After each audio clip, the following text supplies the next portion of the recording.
केरला के आदरणीय मुख्यमंत्री श्री पिनरई विजयन साहब, पंजाब के लोकप्रिय मुख्यमंत्री श्री भगवंत मान साहब, मंच पे मौजूद कई राज्यों के और कई पार्टियों के आज यहां पे आए हुए सभी नेतागण और मंत्रीगण और यहां पे आए हुए सभी भाइयों बहनों, आप सब लोगों को मेरा नमस्कार, सबको मेरा प्रणाम।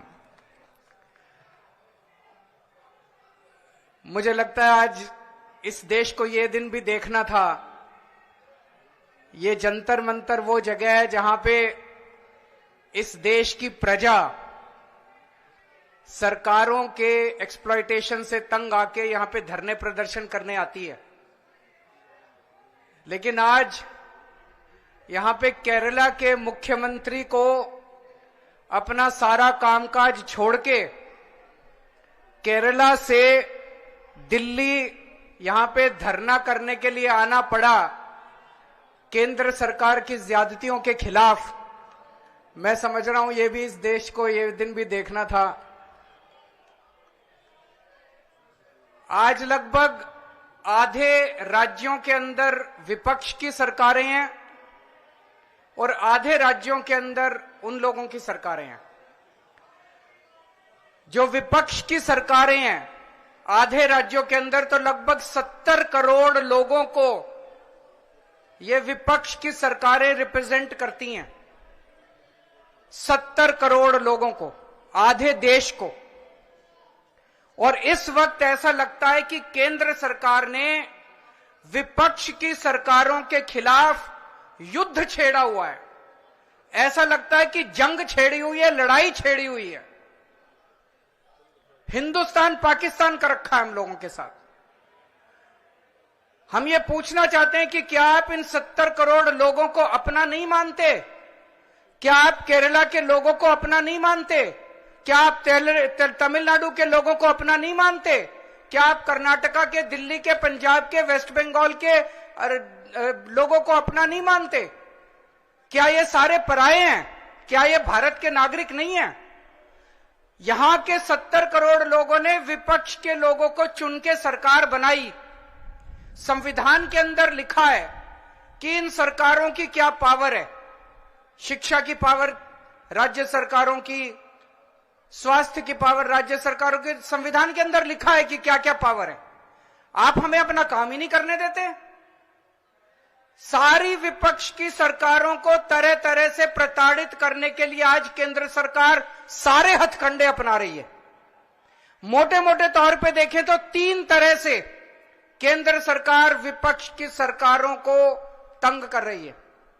सबसे पहला, केंद्र सरकार जायज फंड, जो हक है राज्यों का, वो फंड नहीं दे रही है। दूसरा तरीका, गवर्नर्स के और लेफ्टिनेंट गवर्नर के जरिए रोज काम में टांग अड़ाती है, हर काम में टांग अड़ाती है। और तीसरा तरीका, एजेंसीज को छोड़ के जिसको मर्जी पकड़ के जेल में डाले जा रहे हैं, जिसको मर्जी पकड़ के जेल में डाले जा रहे हैं। सबसे पहले मैं पहले तरीके पे आता हूं। यहां पे पिनरई विजयन साहब बैठे हैं, पंजाब के मुख्यमंत्री बैठे हैं, मैं दिल्ली का मुख्यमंत्री और कई सारे राज्यों के मंत्रीगण आए हुए हैं। हम सारे रोज इस बात को झेल रहे हैं कि जो जायज फंड उस राज्य के बनते हैं वो फंड हमें नहीं दिए जा रहे। अगर केरला के लोगों को उनके हक के फंड नहीं दिए जाएंगे तो काम कैसे चलेगा? सरकार कैसे चलेगी? केरला की सरकार कैसे चलेगी? तमिलनाडु की सरकार कैसे चलेगी? और हम यहां भीख मांगने नहीं आए। विजयन साहब यहां पे अपने घर के लिए, अपने परिवार के लिए पैसे मांगने नहीं आए, अपने बच्चों के लिए, अपने बीवी बच्चों के लिए पैसे मांगने नहीं आए। वो केरला के लोगों के लिए पैसे मांगने आए हैं। आज पंजाब के मुख्यमंत्री यहां अपने 3 करोड़ लोगों के लिए फंड मांगने के लिए आए हैं। मैं दिल्ली का मुख्यमंत्री अपने दिल्ली के 2 करोड़ लोगों का हक मांगने के लिए आया हूं। संविधान में लिखा है कि कितना पैसा किस सरकार को मिलेगा। ये वाला टैक्स आएगा, मैं इनकम टैक्स में था, ये थोड़ा सा ज्यादा जानता हूं इसको। तो कितना फंड कौन सी सरकार कितना फंड इस्तेमाल करेगी, कैसे इस्तेमाल करेगी, फाइनेंस कमीशन होगा, फाइनेंस कमीशन तय करेगा, ये पैसा केंद्र के पास जाएगा, ये पैसा राज्य सरकार। अरे जो हमारा हक है, हमारा नहीं, लोगों का हक है, केरला के लोगों का हक है, तमिलनाडु के लोगों का हक है, वेस्ट बंगाल के, पंजाब के, दिल्ली के लोगों का हक है, वो हक आप कैसे छीन सकते हैं लोगों का? आप उनका काम कैसे रोक सकते हैं? अगर आप हमारे लोगों के पैसे नहीं देंगे तो हम सड़कें कैसे बनाएंगे, बिजली कैसे देंगे, लोगों का विकास कैसे करेंगे? मैं भी एक दो बैनर देख रहा था, उसमें लिखा था कि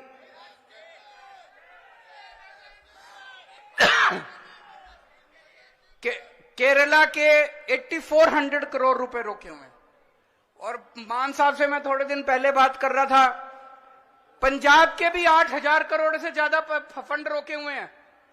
अब एक एक फंड, अभी पंजाब सरकार थोड़े दिन पहले सुप्रीम कोर्ट में गई कि हमारा पैसा रिलीज नहीं कर रहे, आरडीएफ का पैसा, आरडीएफ लगभग 4-5 हजार करोड़ बनता है, 5500 करोड़ रुपया आरडीएफ का, रूरल डेवलपमेंट फंड का पैसा इस्तेमाल रिलीज नहीं कर रहे।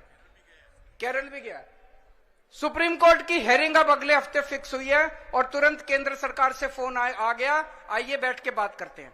तो हम छोटी छोटी बातों के लिए सुप्रीम कोर्ट जाएंगे क्या? ये क्या बदतमीजी है? आप अपना काम क्यों नहीं करते? हम हर चीज के लिए सुप्रीम कोर्ट के पास और भी तो बहुत काम है। सुप्रीम कोर्ट भरा हुआ है केसेस से, जनता के केसेस से। हम अपने फंड लेने के लिए भी, हमें फंड लेने के लिए जंतर मंतर पे आके बैठना पड़ेगा। आप लोगों को जान के ताज्जुब होगा, दिल्ली के लोग मिलके साल में 2 लाख करोड़ रुपए का इनकम टैक्स देते हैं, 2 लाख करोड़। और उस 2 लाख करोड़ में से बदले में दिल्ली के लिए हमें कितना पैसा मिलता है, गेस कर सकते हैं आप लोग? 2 लाख करोड़ रुपए हम केंद्र सरकार को देते हैं दिल्ली के लोग मिलके इनकम टैक्स में, और उस 2 लाख करोड़ में से दिल्ली के लोगों को एक साल में 325 करोड़ रुपए मिलते हैं। इतना तो अंग्रेजों ने भी नहीं लूटा होगा 100 साल में जितना ये लोग लूट रहे हैं। ये तो हद हो गई है। तो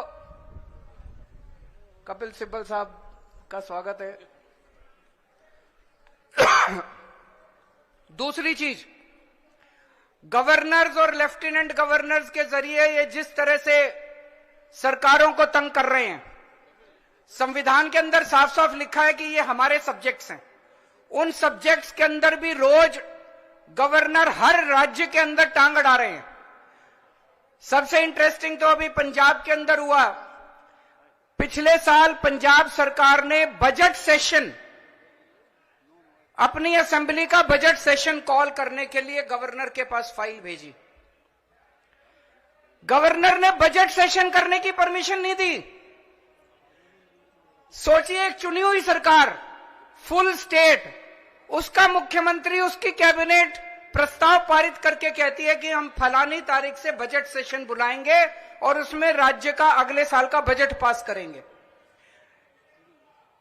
गवर्नर ने बजट सेशन की भी परमिशन नहीं दी। अल्टीमेटली सुप्रीम कोर्ट जाना पड़ा। सुप्रीम कोर्ट ने गवर्नर को खूब लताड़ा। लेकिन प्रॉब्लम यह है कि इनको लताड़ का, गाली गलौज का, इनको सुप्रीम कोर्ट रोज लताड़ता है इन लोगों को, इनको कोई फर्क ही नहीं पड़ता। तो इस तरह से दिल्ली के अंदर तो आप सब लोग देख ही रहे हैं कि हर काम के अंदर किस तरह से लेफ्टिनेंट गवर्नर हर काम के अंदर, छोटे से छोटे काम के अंदर टांग अड़ा रहे हैं। और तीसरा तरीका है ईडी। यह अब इनका एक नया हथियार आ गया, ईडी। अभी तक इस देश के अंदर यह कानून होता था कि अगर आपने कोई क्राइम किया तो उसकी जांच होती थी, फिर उसमें मुकदमा चलता था। मुकदमे में तय होता था कि कौन कौन दोषी है, कौन कौन निर्दोष है। जो दोषी है उसको सजा मिलती थी, वो जेल जाता था। मुकदमे के बाद, मुकदमा खत्म होने के बाद आदमी जेल जाता था जिसको दोषी माना जाता था। अब ये अब तय कर लेते हैं कि इसको जेल भेजना है, तो उसको पकड़ लेते हैं, उसको जेल में डाल देते हैं। फिर सोचते हैं अब इस पे क्या मुकदमा करें, इस पे क्या केस बनाएं। फिर ये केस बनाते हैं और केस बनाने के बाद फिर वो तब तक जेल में रहता है जब तक कि मुकदमा पूरा ना हो जाए और वो निर्दोष साबित ना हो जाए। हमारे देश के अंदर 15-15 साल लग जाते हैं मुकदमे पूरे होने में। तो 15-15 साल किसी को भी पकड़ के जेल, या भी पीएम ने जो कानून लेके आए उसमें ही लिखा है कि जब तक उस आदमी को, किसी को भी पकड़ के जेल में डाल दो और जब तक उस आदमी का मुकदमा पूरा नहीं हो जाता, वो निर्दोष साबित नहीं हो जाता, तब तक वो जेल से बाहर नहीं आएगा। ये तो बहुत खतरनाक है।